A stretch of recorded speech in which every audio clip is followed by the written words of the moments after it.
Hello friends, welcome to my channel physics in Gujarati. આજના વિડીયોમાં આપણે ધોરણ 12 સાયન્સ ભૌતિક વિજ્ઞાનનું રિપીટરના પેપરનું સોલ્યુશન જોશી, જે 15/7/2021ના રોજ લેવાયેલ. આપણી પાસે જે પ્રશ્નપત્ર છે એનો સેટ છે પ્રશ્નપત્રનો સેટ નંબર છે 17. પહેલા પ્રશ્નથી આપણે શરૂઆત કરીએ. એક વિદ્યુત ચુંબકીય તરંગમાં ચુંબકીય ક્ષેત્રનો કંપ વિસ્તાર 510 નેનો ટેસ્લા છે. તો આ તરંગ માટે વિદ્યુત ક્ષેત્રનો કંપ વિસ્તાર ખાલી જગ્યા વોલ્ટ પ્રતિ મીટર હોય. બરાબર મિત્રો, આપણી પાસે સૂત્ર છે E/B બરાબર C. એના ઉપરથી E બરાબર લખી શકાય C ઇન્ટુ B. બરાબર, C ની કિંમત થાય 3 × 10⁸ અને 510 નેનો ટેસ્લા એટલે 510 × 10⁻⁹. ગણતરી કરતા આપણો જવાબ આવશે 153. એટલે સાચો વિકલ્પ રહેશે વિકલ્પ બી. આગળ જોઈએ. અંતર્ગોળ અરીસાની નીચેની અડધી પરાવર્તક સપાટીને અપરાવર્તક દ્રવ્ય વડે ઢાંકી દીધી છે. આ અરીસાને સામે મૂકેલી વસ્તુના પ્રતિબિંબની તીવ્રતા ખાલી જગ્યા થશે. હવે જો અડધી સપાટી ઢાંકી દીધી છે એટલે તીવ્રતા પણ કેટલી થઈ જશે? અડધી. સાચો જવાબ રહેશે વિકલ્પ બી. ત્રીજો પ્રશ્ન. ઓપ્ટિકલ ફાઇબરના ગર્ભનો એટલે કે કોરના દ્રવ્યનો વક્રીભાવનાંક આવરણ એટલે કે ક્લેડિંગના દ્રવ્યના વક્રીભાવનાંક કરતાં ખાલી જગ્યા હોય છે. જવાબ આવશે એના કરતાં મોટો હોય છે. કોરનો વક્રીભાવનાંક વધારે હોય અને ક્લેડિંગનો કેવો હોય? ઓછો હોય. પ્રશ્ન નંબર 4. એક અભિસારી એટલે કે બહિર્ગોળ લેન્સ માટે જો કેન્દ્ર લંબાઈ f બરાબર 0.25 મીટર હોય તો લેન્સનો પાવર ખાલી જગ્યા ડાયોપ્ટર થાય. બરાબર, પાવરનું સૂત્ર જે આપણી આગળ પાવર P બરાબર 1/f. 1/f એટલે 1/0.25. કેટલો જવાબ આવશે બાળકો? 4. અભિસારી એટલે બહિર્ગોળ લેન્સ થાય. બહિર્ગોળ લેન્સ માટે f ની કિંમત ધન હોય. જવાબ આવશે વિકલ્પ C +4 ડાયોપ્ટર. ત્યારબાદ જોઈએ પાંચમો પ્રશ્ન. પૃથ્વીને પોતાની ધરીને અનુલક્ષીને એક પરિભ્રમણ કરતા 24 કલાક લાગે છે. પૃથ્વી પરથી સૂર્યને જોતા 2 ડિગ્રી જેટલી શિફ્ટ માટે તેને કેટલો સમય લાગશે? બાળકો, 360 ડિગ્રીની શિફ્ટ લેવા માટે પૃથ્વીને 24 કલાકનો સમય લાગે છે. બરાબર, તો 2 ડિગ્રી માટે કેટલો સમય લાગે? ત્રિરાશિ આપણે મૂકી શકીએ. બરાબર, ટીને સૂત્રનો કરતા બનાવો. 2 ડિગ્રી એને ગુણ્યા 24 કલાક, મિનિટને ફેરવી તો એને ગુણ્યા 60 અને છેદમાં આપણે શું લખી શકીએ? 360. બરાબર, 24 દુ 48, 48ના છેદમાં 6. કેટલો જવાબ આવશે બાળકો? 8 મિનિટ. વિકલ્પ નંબર બી સાચો જવાબ. પાઠ્યપુસ્તકમાં પ્રશ્ન છે જેમાં 4 મિનિટ જવાબ છે, એમાં 1 ડિગ્રીની શિફ્ટ માટે પ્રશ્ન પૂછેલો છે. ત્યારબાદ છઠ્ઠો પ્રશ્ન. યંગના 2 સ્લિટના પ્રયોગમાં ઉદ્ભવતી સ્લિટની પહોળાઈ વધારવામાં આવે તો ખાલી જગ્યા. સાચો જવાબ રહેશે વિકલ્પ એ. વ્યતિકરણ બાદ ઓછી અને ઓછી સ્પષ્ટ બનતી જાય છે. સાતમો પ્રશ્ન. 2 સ્લિટના પ્રયોગમાં પડદાને 1 મીટર દૂર રાખી 500 નેનોમીટર તરંગ લંબાઈનો પ્રકાશ વાપરવામાં આવે ત્યારે સલાખાઓ વચ્ચેનું અંતર 0.5 મિલીમીટર મળે છે. તો 2 સ્લિટ વચ્ચેનું અંતર ખાલી જગ્યા થાય. બરાબર, 2 સલાખા વચ્ચેના અંતરનું આપણી પાસે સૂત્ર છે બીટા બરાબર lambda capital D by small d, જ્યાં સ્મોલ ડી એટલે શું કહી શકાય? 2 સ્લિટ વચ્ચેનું અંતર. સ્મોલ ડી બરાબર lambda capital D upon beta. કિંમતો મૂકતા લેમડા એટલે કેટલું થશે? 500 નેનોમીટર. 500 × 10⁻9. કેપિટલ ડી એટલે 1 મીટર અને બીટાની કિંમત આપી છે 0.5 મિલીમીટર. 0.5 × 10⁻3. ગણતરી કરતા જવાબ આપણો આવશે 1 મિલીમીટર. મિલીમીટરમાં ફેરવાનું છે. આ ગણતરીનો જવાબ આવશે 10⁻3 મીટર, જેને મિલીમીટરમાં નાખો એટલે કેટલું થાય? 1 મિલીમીટર. આઠમો પ્રશ્ન જોઈ. ત્યારબાદ 2 તરંગો વચ્ચેનો કળા તફાવત જો 6π રેડિયન હોય તો એને અનુરૂપ પથ તફાવત ખાલી જગ્યા થાય. સાચો જવાબ રહેશે વિકલ્પ ડી 3 લેમડા. લેમડા જેટલો પથ તફાવત હોય ત્યારે કળા તફાવત કેટલો થાય? 2π એટલે 3 લેમડા એ કેટલું થઈ જશે? 6π. ત્યારબાદ નવમો પ્રશ્ન. 2 તરંગોના સંપાતીકરણથી મળતા તરંગની તીવ્રતા સંપાતીકરણથી મળતા કંપ વિસ્તારના ખાલી જગ્યા હોય છે. જવાબ આવે વર્ગના સમપ્રમાણમાં. વિકલ્પ નંબર સી. આગળ જોઈએ પ્રશ્ન નંબર 10. ઝીંક, કેડમિયમ, મેગ્નેશિયમ જેવી ધાતુમાંથી થતું ઇલેક્ટ્રોનનું ઉત્સર્જન ખાલી જગ્યા પ્રકાશને જ પ્રતિભાવ આપે છે. વિકલ્પ બી અલ્ટ્રાવાયોલેટ. ચોપડીની બેઠી લાઈનમાંથી પૂછેલો પ્રશ્ન. 11મો પ્રશ્ન. આપાત વિકિરણની આપેલ આવૃત્તિ માટે સ્ટોપિંગ પોટેન્શિયલ એ ખાલી જગ્યા. જવાબ આવે તીવ્રતા પર આધાર રાખતું નથી. વિકલ્પ એ. 12મો પ્રશ્ન. સ્ટોપિંગ પોટેન્શિયલ વિરુદ્ધ આપાત વિકિરણની આવૃત્તિનો ઢાળ ખાલી જગ્યા મળે, વિકલ્પ સી H/E. ત્યારબાદ 13મો પ્રશ્ન, નીચેના પૈકી કઈ ભૌતિક રાશિનો એકમ પ્લાન્ક અચળાંકના એકમ જેવો જ છે? બધાના પારિમાણિક સૂત્ર મેળવતા જવાબ રહેશે કોણીય વેગમાન, વિકલ્પ બી સાચો જવાબ. ત્યાર પછી જોઈએ પ્રશ્ન નંબર 14, 1 કિલોમીટર પ્રતિ સેકન્ડની ઝડપથી ગતિ કરતી 0.040 ગ્રામ દળની બુલેટ માટે દ બ્રોગલી તરંગ લંબાઈ ખાલી જગ્યા મીટર હોય, મીટરમાં આપણને પૂછેલી છે. દ બ્રોગલી તરંગ લંબાઈનું બાળકો સૂત્ર થાય લેમડા બરાબર H/mv. Hની કિંમત 6.625, 10⁻34, દળ પણ આપી દીધું, વેગ 1 કિલોમીટર પ્રતિ સેકન્ડ છે, મીટર પ્રતિ સેકન્ડમાં ફેરવો એટલે કેટલું થઈ જાય? 1000 મીટર પ્રતિ સેકન્ડ. ગણતરી કરતા સાચો જવાબ રહેશે વિકલ્પ એ 1.7 × 10⁻35. 15મો પ્રશ્ન, 1 ગ્રામ દ્રવ્યને સમતુલ્ય ઉર્જા ખાલી જગ્યા થાય. સિમ્પલ E બરાબર ડેલ્ટા MC સૂત્ર લગાડી દો. 1 ગ્રામ એટલે 10⁻3 કિલોગ્રામ, C² એટલે 9 × 10⁻16 ઘાત, એટલે કે 9 × 10⁻13 ઘાત જૂલ, વિકલ્પ સી સાચો જવાબ રહે. 16મો પ્રશ્ન જોઈ ત્યારબાદ, હાઇડ્રોજન પરમાણુમાં ઇલેક્ટ્રોનની કુલ ઉર્જા E અને ઇલેક્ટ્રોનની ગતિ ઉર્જાને K વડે દર્શાવવામાં આવે તો ખાલી જગ્યા. સાચો જવાબ રહેશે વિકલ્પ બી K બરાબર -E.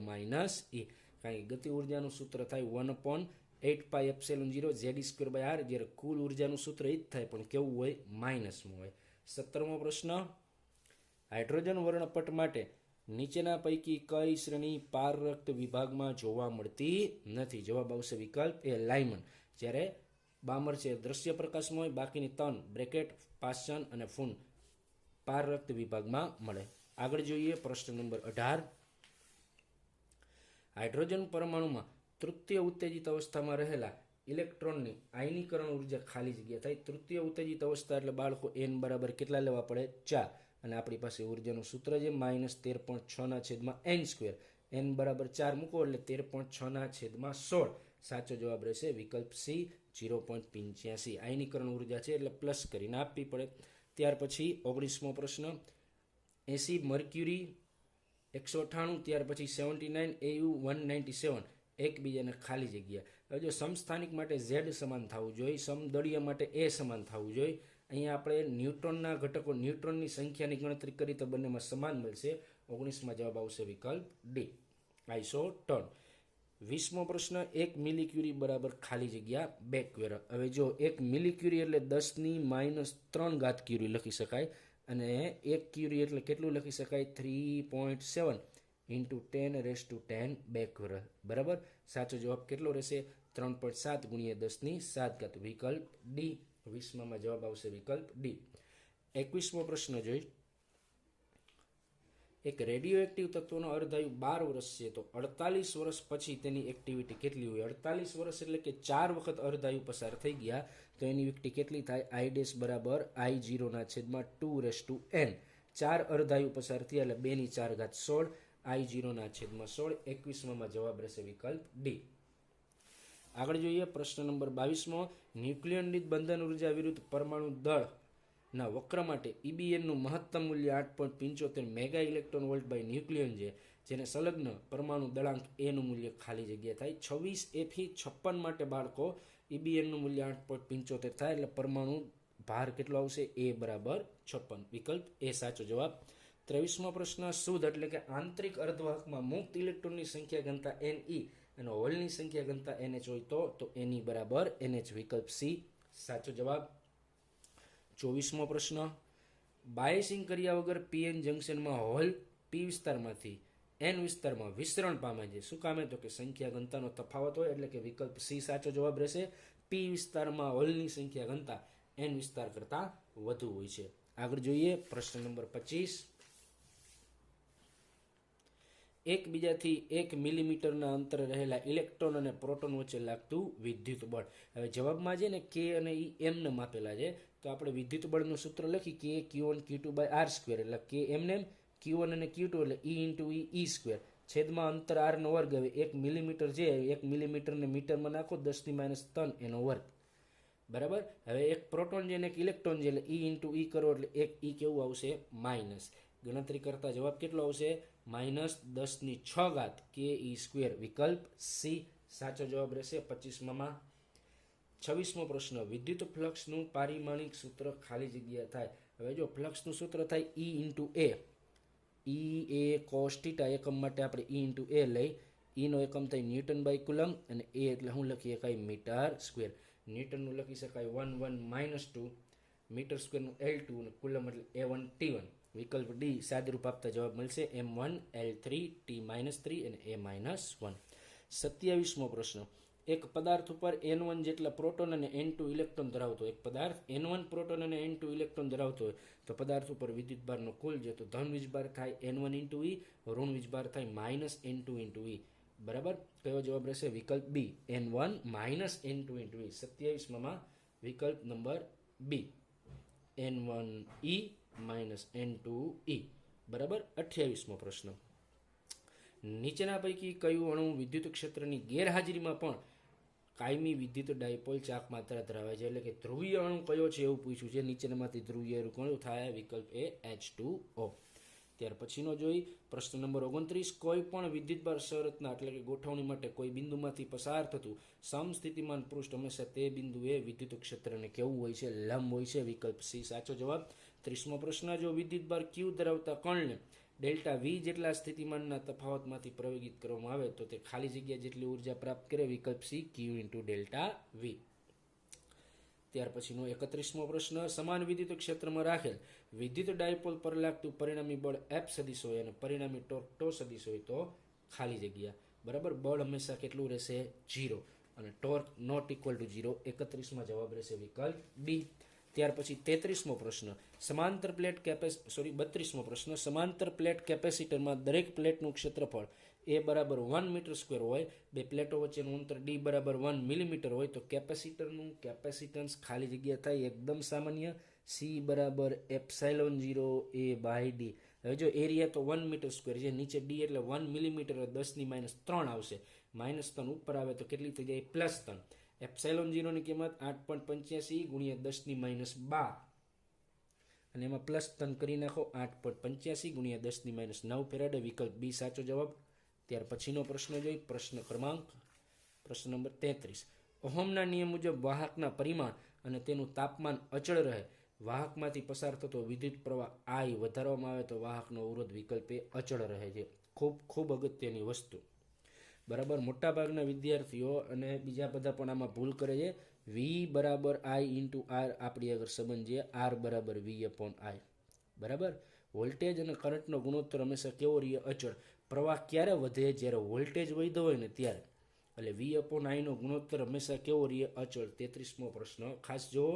બરાબર, લગભગ કીમાં બધા જવાબ સાચા જ છે, છતાંય જો કોઈ જવાબમાં ખોટું ટીક માર્ક અથવા તો ખોટો જવાબ આપેલો હશે તો ડિસ્ક્રિપ્શનની અંદર અમે નોંધ કરીને સાચું આપી દેશી. એટલે 33મા પ્રશ્નમાં ખાસ કહું છું વિકલ્પ એ જ રહેશે, અચળ રહે છે. બરાબર, છતાંય કોઈ પ્રશ્નમાં કાંઈ મિસ્ટેક હશે તો હું ડિસ્ક્રિપ્શનમાં લખી આપીશ. ત્યાર પછી 34મો પ્રશ્ન એક સુવાહક તારનો અવરોધ R છે, તેના 10 એક સમાન ટુકડા કરવામાં આવે છે. આ તમામ ટુકડાને સમાંતર જોડતા જોડાણનો સમતુલ્ય અવરોધ ખાલી જગ્યા થાય. હવે જો R ના 10 ટુકડા કરો એટલે દરેકનો અવરોધ કેટલો થઈ ગયો? R/10. અને આવા 10 ને પાછા સમાંતરમાં જોડ્યા એટલે /10 સમતુલ્ય અવરોધ. R ના છેદમાં 100. 34માં વિકલ્પ નંબર ડી R/100. 35મો પ્રશ્ન જુઓ. એક ઉપકરણ પાવર P અને વોલ્ટેજ V છે. પાવર સ્ટેશનથી ઉપકરણને જોડતા તારનો નિયત અવરોધ RC છે તો તારમાં વ્યય પામતી ઉર્જા PC બરાબર ખાલી જગ્યા થાય. 35માં જવાબ રહેશે વિકલ્પ સી. વ્યય પામતો પાવર I² ઇન્ટુ R થાય અને I બરાબર તમે સૂત્ર મૂકી અને કરી શકો P બરાબર V ઇન્ટુ I અને I બરાબર P/V. લખી દઉં ટૂંકમાં તમને. બરાબર, વ્યય પામતો પાવર I બરાબર તમે શું લખી શકો?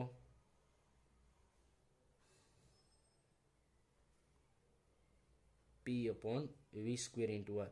આ પાવરનું P ડેશ નામ આપી દો. બરાબર, P² RC ના છેદમાં V². 36મો પ્રશ્ન જુઓ. વિદ્યુત કોષનું વિદ્યુત ચાલક બળ માપવા માટે ખાલી જગ્યાનો ઉપયોગ થાય. આ પણ અગત્યનો. વિકલ્પ એ પોટેન્શિયોમીટર. વોલ્ટમીટરથી બાળકો વોલ્ટેજ મપાય. વોલ્ટેજ અને EMF અલગ વસ્તુ છે. EMF માપવા માટેનું સાધન પોટેન્શિયોમીટર છે. મોબિલિટીનું પારિમાણિક સૂત્ર ખાલી જગ્યા થાય. બાળકો અગત્યનું. મોબિલિટી એટલે એકમ વિદ્યુત ક્ષેત્ર દીઠ ડ્રિફ્ટ વેગ, અને આનો એકમ જો આપણે ગણીએ તો ડ્રિફ્ટ વેગનો થાય મીટર પ્રતિ સેકન્ડ અને આનો થાય ન્યૂટન બાય કુલમ. જો આનું પારિમાણિક સૂત્ર આપણે મેળવવા જાય તો M-1 L0 T2 અને A1 મળે છે, જેવો આપણને વિકલ્પમાં એક પણ જવાબ આપેલો નથી. માટે 37મા પ્રશ્નમાં લગભગ તમને ગ્રેસિંગ મળી જશે. નેક્સ્ટ જોઈ 38મો પ્રશ્ન. 10 સેન્ટીમીટર ત્રિજ્યા ધરાવતું ખૂબ પાસે રહેલા 100 આંટા ધરાવતું એક ગૂંચળામાંથી 1 એમ્પિયર વિદ્યુત પ્રવાહ પસાર થાય. આ ગૂંચળાના કેન્દ્ર પાસે ચુંબકીય ક્ષેત્રનું મૂલ્ય ખાલી જગ્યા થાય. આપણી આગળ ચુંબકીય ક્ષેત્રનું સૂત્ર છે μ0 છેદમાં 2 વખત ત્રિજ્યા, એટલે કેટલું લખી શકાય 2r. ગણતરી કરતા સાચો જવાબ રહેશે વિકલ્પ એ 2π એને ગુણ્યા 10⁻⁴ ટેસ્લા. ત્યારબાદ 39મો પ્રશ્ન. 5 મીટર લંબાઈનો સોલેનોઇડ 500 આંટા ધરાવે છે. જો સોલેનોઇડની અંદર ચુંબકીય ક્ષેત્રનું મૂલ્ય 6.28 ગુણ્યા 10⁻³ ટેસ્લા હોય તો તેમાંથી પસાર થતા વિદ્યુત પ્રવાહનું મૂલ્ય ખાલી જગ્યા થાય. હવે જો આપણે આગળ આનું પણ સૂત્ર છે B બરાબર μ0 Ni/L સોલેનોઇડ માટે ચુંબકીય ક્ષેત્ર બરાબર. ગણતરી કરતા જવાબ આવશે વિકલ્પ B 5. 40મો પ્રશ્ન. સમાંતર વિદ્યુત પ્રવાહ ખાલી જગ્યા અને પ્રતિ સમાંતર વિદ્યુત પ્રવાહ ખાલી જગ્યા હોય છે. જે સમાંતર વિદ્યુત પ્રવાહ આકર્ષી અને પ્રતિ સમાંતર વિદ્યુત પ્રવાહ અપાકર્ષી. નેક્સ્ટ 41મો પ્રશ્ન. કોઈ સ્થાનના ચુંબકીય ધ્રુવતલમાં પૃથ્વીના ચુંબકીય ક્ષેત્રનો સમક્ષિતિજ ઘટક BH બરાબર 0.26 અને પૃથ્વીનું ચુંબકીય ક્ષેત્ર 0.52 ગોસો હોય તો નમન કોણ ખાલી જગ્યા થાય બરાબર. અહીંયા BH બરાબર કેટલું લખી શકાય બાળકો 0.26, B એટલે 0.52 અને cos થીટા, અહીંથી થીટાને કરતા બનાવો cos થીટા 1/2, થીટા કેટલો આવશે 60. વિકલ્પ એ સાચો જવાબ રહેશે 60 ડિગ્રી.